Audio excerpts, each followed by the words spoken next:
আউযু বিল্লাহি মিনাশ শাইতানির রাজিম। বিসমিল্লাহির রহমানির রহিম।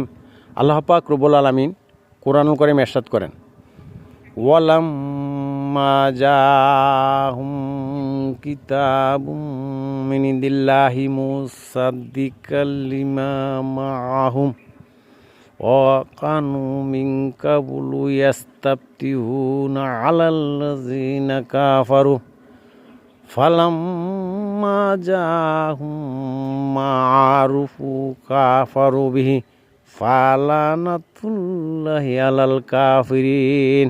আল্লাহ পাক রব্বুল আলামিন ইহুদিদের উল্লেখ করে এই কথাটি বলেন যে ওদের কাছে যা আছে তার সত্যায়নকারী হিসাবে আমি সেই কোরআন পাঠিয়েছি, এবং তারা এই কোরআনের আগে থেকেও আল্লাহর কাছে এর দোহাই দিয়ে মুর্শিদের উপর সাহায্য কামনা করত, এবং ওরা বলতো যে এই কিতাব আসলে আমরা মানব এবং তা অনুসরণ করব।